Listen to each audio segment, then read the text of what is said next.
ವೀಕ್ಷಕರೇ ನಮಸ್ಕಾರ. ನೀವು ನೋಡ್ತಾ ಇದ್ದೀರಾ ಅಶ್ವಮೇಧ, ನಾನು ಅಶ್ವದೇವ್. ಗಿಲ್ಲಿ ವರ್ಸಸ್ ರಘು ಇಬ್ಬರು ಕೂಡ ತನ್ನ ಸ್ನೇಹ ಪ್ರೀತಿಯನ್ನ ಮರೆತು ಜಿದ್ದಿಗೆ ಬಿದ್ದಂತೆ ಕಾಣ್ತಾ ಇದೆ. ಬಿಗ್ ಬಾಸ್ನ ಇವತ್ತಿನ ಪ್ರೋಮೋದಲ್ಲಿ ಸೆನ್ಸೇಷನ್ ಕ್ರಿಯೇಟ್ ಮಾಡುವಂತ ಒಂದು ಸನ್ನಿವೇಶಗಳಿವೆ. ಇಲ್ಲಿ ಬಿಗ್ ಬಾಸ್ನಲ್ಲಿ ಗಿಲ್ಲಿ ಮತ್ತು ರಘು ಸ್ನೇಹ ಇಡೀ ರಾಜ್ಯಕ್ಕೆ ಒಂದು ರೀತಿಯ ಇಷ್ಟಾರ್ಥವಾಗಿತ್ತು. ಎಲ್ಲರಿಗೂ ಕೂಡ ಒಂದು ರೀತಿಯ ಹೈಲೈಟ್ ಅಂತಂದ್ರೆ ಅದು ತಪ್ಪಾಗಲ್ಲ. ಇವರಿಬ್ಬರು ಕೂಡ ಒಬ್ಬರನ್ನೊಬ್ರು ಬಿಟ್ಕೊಡದೇ ಇರೋದು ಎಲ್ಲವೂ ಕೂಡ ಮನರಂಜನೆಯನ್ನ ನೀಡಿತ್ತು. ಹೀಗಿರುವಾಗ ಬಿಗ್ ಬಾಸ್ನಲ್ಲಿ ಬಿಟ್ಟಂತ ಈ ಪ್ರೋಮೋ ಸಾಕಷ್ಟು ಪ್ರಶ್ನೆಗಳಿಗೆ ಎಡೆ ಮಾಡಿ ಕೊಡ್ತಾ ಇದೆ. ಈ ಪ್ರಶ್ನೆಗಳಿಗೆ ಉತ್ತರ ಸಿಗಬೇಕು ಅಂದ್ರೆ ಇವತ್ತು ರಾತ್ರಿ 9:30ವರೆಗೂ ಕೂಡ ನಾವು ಕಾಯಲೇಬೇಕಾಗುತ್ತೆ. ಸೊ ಬಿಗ್ ಬಾಸ್ ನಲ್ಲಿ ಯಾವುದೇ ರೀತಿಯ ಟಾಸ್ಕ್ ಗಳನ್ನ ಕೊಟ್ಟಾಗ ಯಾವಾಗ, ಎಲ್ಲಿ, ಹೇಗೆ, ಎಂತ ಸ್ನೇಹಗಳು ಮುರಿದು ಬೀಳುತ್ತವೆ, ಎಂತೆಂಥ ಪ್ರೀತಿಗಳು ಮುರಿದು ಬೀಳುತ್ತವೆ ಅನ್ನೋದನ್ನ ಸಾಕಷ್ಟು ಸೀಸನ್ಗಳಲ್ಲಿ ನಾವು ನೋಡಿದ್ದೇವೆ. ಅದೇ ರೀತಿಯಾಗಿ ಈ ಸೀಸನ್ ಅಲ್ಲೂ ಅನೇಕ ಉದಾಹರಣೆಗಳಿವೆ. ಅಶ್ವಿನಿ ಮತ್ತು ಜಾನ್ವಿ ಇದ್ದಂಥ ರೀತಿಗೆ ಅವರಿಬ್ಬರು ದೂರ ಆಗೋದೇ ಇಲ್ವೇನೋ ಅನ್ನೋ ಲೆಕ್ಕಾಚಾರಗಳಿತ್ತು. ಆದರೆ ಆ ದೂರ ಅತಿ ಬೇಗ ದೂರ ಆಯಿತು.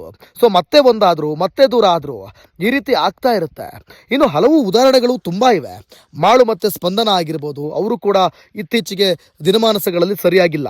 ಇನ್ನು ಗಿಲ್ಲಿ ಮತ್ತೆ ಕಾವ್ಯ ಆಗ್ಬೋದು, ಅವರು ಕೂಡ ಒಬ್ರನ್ನೊಬ್ರು ಸರಿಯಾಗಿ ಮುಂಚೆ ರೀತಿಯಲ್ಲಿ ಇಲ್ಲ, ಮುಂಚೆ ರೀತಿಯಲ್ಲೂ ಕೂಡ ಎಂಟರ್ಟೈನ್ಮೆಂಟ್ ಮಾಡ್ತಾ ಇಲ್ಲ. ಸೊ ಹೀಗೆ ಹಲವು ಸ್ನೇಹಗಳು ಬಿದ್ದೋಗಿರೋದುಂಟು, ಎಲ್ಲವೂ ಕೂಡ ಹಾಳಾಗಿರೋದುಂಟು. ಇನ್ನು ಧ್ರುವಂತ್, ರಕ್ಷಿತಾ, ಅನೇಕ ಸಂಬಂಧಗಳು ಕೂಡ ಇಲ್ಲಿ ಹಾಳಾಗಿರೋದು, ಬಿದ್ದೋಗಿರೋದುಂಟು. ಕಾರಣ ಅದು ಬಿಗ್ ಬಾಸ್ ನೀಡುವ ಟಾಸ್ಕ್ ಅನುಸಾರ ಎಲ್ಲ ಎಡವಟ್ಟಾಗೋದು ಮಾತ್ರ ಕಟ್ಟಿಟ್ಟ ಬುತ್ತಿ. ವೀಕ್ಷಕರೇ, ನಾವು ಯಾವುದನ್ನು ಕೂಡ ಪ್ರೋಮೋ ನೋಡಿ ಜಡ್ಜ್ ಮಾಡೋಕ್ಕಾಗಲ್ಲ.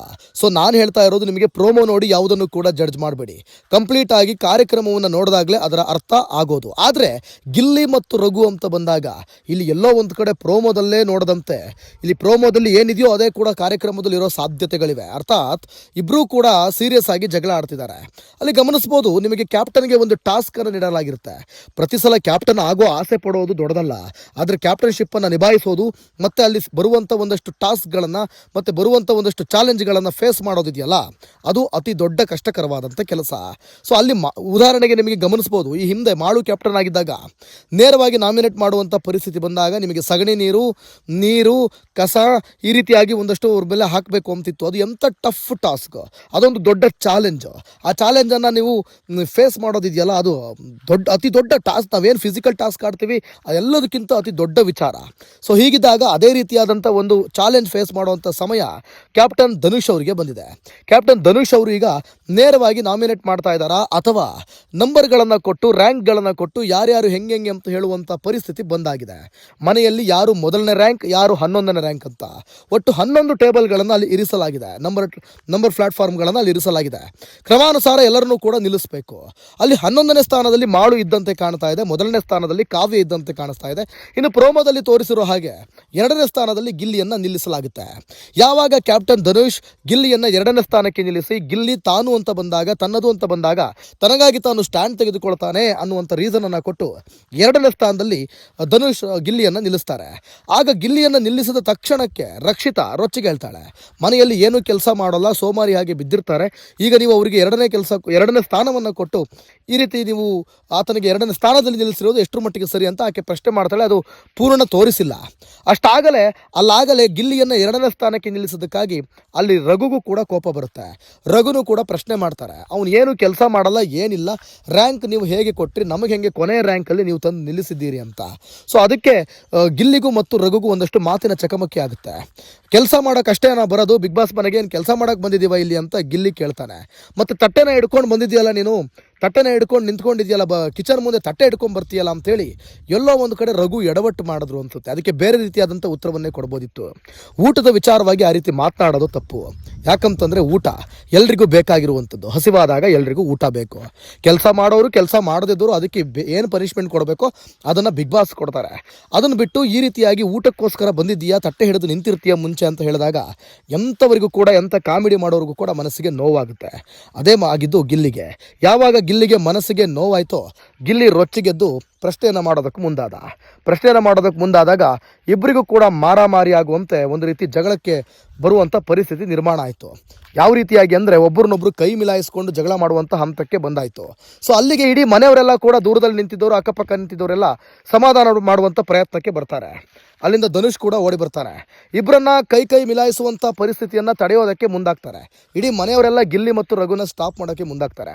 ಎಲ್ಲ ಒಂದು ಕಡೆ ರಕ್ಷಿತಾ ಕೂಡ ಗಿಲ್ಲಿಯನ್ನು ತಡೆಯೋ ತಡೆಯೋದಕ್ಕೆ, ರಘುವನ್ನು ತಡೆಯೋದಕ್ಕೆ ಪ್ರಯತ್ನಗಳನ್ನು ಪಡ್ತಾ ಇರುವಂಥ ಸನ್ನಿವೇಶಗಳನ್ನು ನೀವು ಪ್ರೋಮೋದಲ್ಲಿ ನೋಡಿರ್ಬೋದು. ಸೊ ಆ್ಯಕ್ಚುಲಿ ಏನಾಗುತ್ತೆ, ಇವತ್ತು ಒಂದು ವೇಳೆ ಏನಾದರೂ ಮ್ಯಾನ್ ಹ್ಯಾಂಡ್ಲಿಂಗ್ ಆಗುತ್ತಾ, ಅಲ್ಲಿ ಕೆಲವೊಮ್ಮೆ ಅಲ್ಲಿ ಆಗ್ತಾ ಇರೋ ಒಂದಷ್ಟು ಸೀನ್ಗಳನ್ನ ನೋಡ್ತಾ ಇದ್ದರೆ ಮ್ಯಾನ್ ಹ್ಯಾಂಡ್ಲಿಂಗ್ ಆಗಿದಂತೆ ಕಾಣ್ತಾ ಇದೆ. ಒಂದಷ್ಟು ಆರ್ಟಿಕಲ್ ಕೂಡ ಕೇಳಿ ಬರ್ತಾ ಇದೆ. ಒಂದಷ್ಟು ಆರ್ಟಿಕಲ್ಗಳಲ್ಲಿ ಮ್ಯಾನ್ ಹ್ಯಾಂಡ್ಲಿಂಗ್ ಆಗಿದೆ ಅನ್ನುವಂಥ ಮಾಹಿತಿಗಳು ಲಭ್ಯ ಆಗ್ತಾ ಇದೆ. ಒಂದು ವೇಳೆ ಮ್ಯಾನ್ ಹ್ಯಾಂಡ್ಲಿಂಗ್ ಆಗಿದ್ದರೆ ಪರಿಸ್ಥಿತಿ ಏನಾಗ್ಬೋದು, ಗಿಲ್ಲಿಯನ್ನು ಯಾವ ರೀತಿ ಬಿಗ್ ಬಾಸ್ ಕನ್ಸಿಡರ್ ಮಾಡ್ಬೋದು, ರಘುವನ್ನು ಯಾವ ರೀತಿ ಬಿಗ್ ಬಾಸ್ ಕನ್ಸಿಡರ್ ಮಾಡ್ಬೋದು. ಇಡೀ ಬಿಗ್ ಬಾಸ್ ನಿಂತಿರೋದೇ ಗಿಲ್ಲಿ ಮತ್ತು ರಘು ಅವರ ಆಟದಿಂದ. ಸೊ ಹಾಗಾಗಿ ಯಾವ ರೀತಿ ಇದನ್ನು ತೆಗೆದುಕೊಂಡು ಹೋಗ್ತಾರೆ ಅನ್ನೋದನ್ನು ನಾವು ಇವತ್ತು 9:30ವರೆಗೂ ಕಾಯ್ದು ನೋಡಲೇಬೇಕಾಗುತ್ತೆ. ಸೊ ಈ ಆಟ ಹೆಂಗೆ ಶುರುವಾಯಿತು, ಈ ಗಲಾಟೆ ಯಾಕೆ ಶುರುವಾಯಿತು, ಎಲ್ಲಿವರೆಗೂ ಹೋಗಿ ಮುಟ್ಟುತ್ತೆ ಅಂತ. ವೀಕ್ಷಕರ ಮೇಲೆ ನಾವೆಲ್ಲರೂ ಕೂಡ ಗಮನಿಸಿರ್ಬೋದು, ಪ್ರೋಮೋದಲ್ಲಿ ಇದ್ದಂತೆ ನಿಜವಾಗ್ಲೂ ಕಾರ್ಯಕ್ರಮದಲ್ಲಿ ಇರೋದು ಕಮ್ಮಿ. ಪ್ರೋಮೋದಲ್ಲಿ ಏನು ಹೈಪ್ ಕೊಟ್ಟಿರ್ತಾರೋ ಕಾರ್ಯಕ್ರಮದಲ್ಲಿ ಆ ಹೈಪ್ ಅಷ್ಟೊಂದು ಇರೋದಿಲ್ಲ. ಸೊ ಹಾಗಾಗಿ ನಾವು ಕಾದು ನೋಡಿ ಜಡ್ಜ್ಮೆಂಟನ್ನು ಮಾಡಬೇಕಾಗುತ್ತೆ. ಒಟ್ಟಲ್ಲಿ ಒಂದಷ್ಟು ಜನರಿಗೆ, ನನ್ನನ್ನೂ ಸೇರಿದಂತೆ ಹಲವರಿಗೆ ಬೇಸರ ಆಗೋದು ಖಂಡಿತ. ಕಾರಣ ಗಿಲ್ಲಿ ಮತ್ತು ರಘುವಿನ ಒಂದು ಕಾಂಬಿನೇಷನ್ ತುಂಬ ಚೆನ್ನಾಗಿ ಮೂಡಿ ಬರ್ತಾ ಇತ್ತು. ಇವರ ಕಾಂಬಿನೇಷನನ್ನು ನೋಡಿದವರು ಜನರು ತುಂಬ ಇಷ್ಟಪಟ್ಟಿದ್ರು. ಗಿಲ್ಲಿಯಿಂದ ಒಂದಷ್ಟು ರಘುಗೆ ಫ್ಯಾನ್ಸ್ ಕ್ರಿಯೇಟ್ ಆಗಿದ್ರು, ಫ್ಯಾನ್ಸ್ ಬೇಸ್ ಕ್ರಿಯೇಟ್ ಆಗಿತ್ತು. ಇಲ್ಲಿ ಗಿಲ್ಲಿಯನ್ನು ಎಲ್ಲರೂ ಉಪಯೋಗಿಸ್ಕೊಳ್ತಾರೆ, ಕೊನೆಗೆ ಎಲ್ಲರೂ ಬಿಡ್ತಾ ಬರ್ತಾರೆ. ಆದರೆ ಮನೆಯಲ್ಲಿ ಯಾವುದೇ ರೀತಿಯ ಜಡ್ಜ್ಮೆಂಟ್ ಸಿಗೋದಿಲ್ಲ. ಗಿಲ್ಲಿ ಜೊತೆ ಇದ್ದು ಗಿಲ್ಲಿಯಿಂದ ದೂರ ಆಗಿದ್ದಕ್ಕೆ ಜನ ಹೊರಗಡೆ ನನ್ನನ್ನು ಇಷ್ಟಪಡ್ತಾರೆ. ಗಿಲ್ಲಿಗೆ ಈಗ ಆಲ್ರೆಡಿ ನೆಗೆಟಿವ್ ಆಗಿದೆ ತುಂಬ ಅಂಥೇಳಿ ಕಿಚ್ಚ ಸುದೀಪ್ ವೀಕೆಂಡ್ ಶೋ ನಡೆಸ್ಕೊಳ್ಳುವ ಅನುಸಾರ ಎಲ್ಲರೂ ಅಂದ್ಕೊಳ್ತಾರೆ. ಆದರೆ ಅಲ್ಲಿ ಆಗೋದೇ ಬೇರೆ. ಕಿಚ್ಚ ಸುದೀಪ್ ಯಾರಿಗೆ ಬೈತಾರೆ, ಅಲ್ಲಿ ಜನ ಕೂಡ ಬೈತಿದ್ದಾರೆ ಅನ್ನೋದು ಅರ್ಥ ಮಾಡ್ಕೊಂಡಿರೋದು 100ಕ್ಕೆ 100ರಷ್ಟು ತಪ್ಪು. ಕಿಚ್ಚ ಸುದೀಪ್ ಗಿಲ್ಲಿಗೆ ಬೈದ ಮಾತ್ರಕ್ಕೆ ಹೊರಗಡೆ ಗಿಲ್ಲಿಗೆ ನೆಗೆಟಿವ್ ಶೇಡ್ ಇದೆ ಅಂತ ಮನೆಯೊಳಗಡೆ ಇರೋರು ಅಂದ್ಕೊಳ್ಳೋದು ಮಹಾ ತಪ್ಪು. ಬೇಕಿದ್ರೆ ನೀವು ಇವಾಗ ಎಲಿಮಿನೇಷನ್ ಆಗಿ ಬಂದವರನ್ನು ನೀವು ಕೇಳಿದಾಗ ಗಿಲ್ಲಿ ಮಹತ್ವ ಏನು ಅನ್ನೋದು ಎಲಿಮಿನೇಷನ್ ಆಗಿ ಬಂದವರಿಗೆ ಗೊತ್ತಾಗುತ್ತೆ. ಉದಾಹರಣೆಗೆ ಈ ಬಗ್ಗೆ ಹಲವಾರು ಸ್ಟೇಟ್ಮೆಂಟ್ಗಳನ್ನು ಕೊಡ್ತಾ ಇದ್ದಾರೆ ಹೊರಗಡೆ ಬಂದವರು. ಆ ರೀತಿ ಸ್ಟೇಟ್ಮೆಂಟ್ ಕೊಡ್ತಾ ಇರೋರಲ್ಲಿ ಯಾರು ಅಂತಂದರೆ, ಒಂದು ಕಾಕ್ರೋಚ್ ಸುದ್ದಿಯನ್ನು ಗಮನಿಸಿರ್ಬೋದು. ಹಲವು ಇಂಟರ್ವ್ಯೂಗಳಲ್ಲಿ ಗಿಲ್ಲಿ ಬಗ್ಗೆ ಯಾವ ರೀತಿ ಪಾಸಿಟಿವ್ ಆಗಿ ಮಾತನಾಡಿರೋದು. ಇನ್ನು ಎರಡನೇದಾಗಿ ರಿಷಾ ಗೌಡ ಆಚೆ ಕಡೆ ಬಂದ ನಂತರ ಯಾವ ರೀತಿಯಾಗಿ ಗಿಲ್ಲಿ ಬಗ್ಗೆ ಸ್ಟೇಟ್ಮೆಂಟ್ ಕೊಡ್ತಾ ಇದ್ದಾರೆ ಅನ್ನೋದನ್ನು ಕೂಡ ನೀವು ಗಮನಿಸ್ತಾ ಇರ್ಬೋದು. ಸೊ ಒಟ್ಟಾರೆ ಗಿಲ್ಲಿಯ ಹವಾ ಯಾವ ಮಟ್ಟಕ್ಕಿದೆ ಅಂತಂದರೆ, ಸೊ ಕಿಚ್ಚ ಸುದೀಪ್ ಅವರು ಬೈದರೆ ಎಲ್ಲರೂ ಸೇರಿ ಕಿಚ್ಚ ಸುದೀಪ್ಗೆ ಜನರೆಲ್ಲ ಸೇರಿ ಬೈಯೋ ರೀತಿ ಪರಿಸ್ಥಿತಿ ಉಂಟಾಗಿದೆ. ಈ ಬಗ್ಗೆ ಹಲವಾರು ರೀತಿಯ ವಿಡಿಯೋಗಳನ್ನು ಕೂಡ ನಾನು ಮಾಡಿದ್ದೇನೆ. ನನ್ನ ಯೂಟ್ಯೂಬ್ ಚಾನಲಲ್ಲಿ ಇನ್ನೂ ಕೂಡ ನೋಡಿಲ್ಲ ಅಂದರೆ ನೀವು ಹೋಗಿ ನೋಡ್ಬೋದು. ಸೊ ಒಟ್ಟಾರೆ ಒನ್ ಮ್ಯಾನ್ ಆರ್ಮಿ ಗಿಲ್ಲಿ. ಈ ಗಿಲ್ಲಿಯಿಂದನೇ ಬಿಗ್ ಬಾಸ್ ಅನ್ನೋದು ಕೇವಲ ಅಲ್ಲಿ ಮನೆ ಒಳಗಡೆ. ಈಗ ಉದಾಹರಣೆಗೆ ಮೊನ್ನೆ ಜಾನ್ವಿ ಬರೋಕ್ಕೂ ಮುಂಚೆ ಎಲ್ಲರೂ ಹೇಳ್ತಾ ಇದ್ರು, ಗಿಲ್ಲಿ ತನ್ನಕ್ಕೆ ತಾನೇ ಸ್ವಯಂ ಘೋಷಿತ ಬಿಗ್ ಬಾಸ್ ವಿನ್ನರ್ ಅಂತ ಅಂದ್ಕೊಂಡ್ಬಿಟ್ಟಿದ್ದಾನೆ ಅಂತ. ಅಂದ್ಕೊಂಡ್ಬಿಟ್ಟಿರೋದಲ್ಲ, ಆಲ್ರೆಡಿ ವಿನ್ನರ್ ಆಗಿದೆ. ಈ ಬಿಗ್ ಬಾಸ್ ಒಂದು ಶೋವನ್ನು ನೋಡೋದು ಒಂದೇ, ನೋಡದೇ ಇರೋದು ಒಂದೇ ಅನ್ನೋ ಥರ ಗಿಲ್ಲಿಯ ಆಟ ಕ್ರಿಯೇಟ್ ಮಾಡಿಬಿಟ್ಟಿದೆ. ಸೊ ಹಾಗಾಗಿ ಎಲ್ಲೋ ಒಂದು ಕಡೆ ಆದರೂ ಕೂಡ ಜನರಿಗೆ ಗಿಲ್ಲಿ ಆಟ ನೋಡೋ ಒಂದು ಹುಮ್ಮಸ್ಸು. ಈಗ ಆಲ್ರೆಡಿ ಸ್ವಯಂ ಘೋಷಿತ ವಿನ್ನರ್ ಅಂತ ಘೋಷಣೆ ಆದರೂ ಕೂಡ, ಅಥವಾ ಜನ ಈಗ ಆಲ್ರೆಡಿ ಗಿಲ್ಲಿನೇ ವಿನ್ನರ್ ಅಂತ ಡಿಸೈಡ್ ಮಾಡಿದ್ರು ಕೂಡ, ಗಿಲ್ಲಿಯ ಆಟವನ್ನು ನೋಡೋದಕ್ಕೆ, ಗಿಲ್ಲಿಯನ್ನು ಬಿಗ್ ಬಾಸ್ನಲ್ಲಿ ಕಣ್ ತುಂಬಿಕೊಳ್ಳೋದಕ್ಕೆ ಸಾಕಷ್ಟು ಜನ ನೋಡ್ತಾ ಇದ್ದಾರೆ. ಬಿಗ್ ಬಾಸನ್ನು ಬೆಂಬಿಡದೆ ನೋಡ್ತಾ ಇದ್ದಾರೆ. ಸೊ ಇಲ್ಲಿ ಬಿಗ್ ಬಾಸ್ ಕಾರ್ಯಕ್ರಮ ಪ್ರತಿ ಸಲಿಯೂ ಕೂಡ ಯಾವತ್ತೂ ಕೂಡ ಬೇರೆ ಚಾನಲನ್ನು ಮೀರಿಸಿ ನಂಬರ್ 1 TRP ತೆಗೆದುಕೊಂಡಿದ್ದಿಲ್ಲ. ಆದರೆ ಈ ಬಾರಿ ನಂಬರ್ 1 ಪಟ್ಟಕ್ಕೆ ಬಂದಿರೋದು ಕಾರಣ ಗಿಲ್ಲಿ ಗಿಲ್ಲಿ ಗಿಲ್ಲಿ ಅಂತೇಳಿ ಪ್ರತಿಯೊಬ್ಬರು ಕೂಡ ಹೇಳ್ತಾ ಇದ್ದಾರೆ. TRP ಕಿಂಗ್ ಗಿಲ್ಲಿ ಅಂತ ಹೇಳ್ತಾ ಇದ್ದಾರೆ. ಸೊ ಅದನ್ನು ಸಾಬೀತುಪಡಿಸುವಂಥ ಕೆಲಸಕ್ಕೆ ಗಿಲ್ಲಿ ಕೂಡ ಮುಂದಾಗ್ತಾ ಇದ್ದಾನೆ. ಅಲ್ಲಲ್ಲಿ ಸಣ್ಣ ಪುಟ್ಟ ತಪ್ಪುಗಳಾದರೂ ಕೂಡ ಬೇರೆಯವ್ರ ರೀತಿ ಮಹಾ ತಪ್ಪುಗಳನ್ನೇನು ಮಾಡದಂಥ ಗಿಲ್ಲಿ, ಸೊ ಅದನ್ನೇ ದೊಡ್ಡ ತಪ್ಪು ಅಂತ ಹೈಲೈಟ್ ಮಾಡೋರು ಈ ಬಿಗ್ ಬಾಸ್ ಮನೆಗೆ ಅನ್ಫಿಟ್ ಅಂತ ನನಗನ್ನಿಸ್ತಾ ಇದೆ. ಸೊ ನಿಮಗೇನು ಅನ್ನಿಸ್ತು ಬಿಗ್ ಬಾಸ್ ವಿಚಾರವಾಗಿ, ಇವತ್ತು ಗಿಲ್ಲಿ ಮತ್ತು ರಘು ವಿಚಾರವಾಗಿ ಈ ಗಲಾಟೆ ಬಗ್ಗೆ ನಿಮಗೇನು ಅನ್ನಿಸ್ತು, ನೀವು ಕೂಡ ಕಮೆಂಟ್ ಮಾಡ್ಬೋದು. ಇನ್ನೂ ಕೂಡ ಯಾರು ಅಶ್ವಮೇಧನ ಸಬ್ಸ್ಕ್ರೈಬ್ ಮಾಡಿಲ್ಲ ಅಂದರೆ ಈ ಕೂಡಲೇ ಮಾಡಿ. Thank you.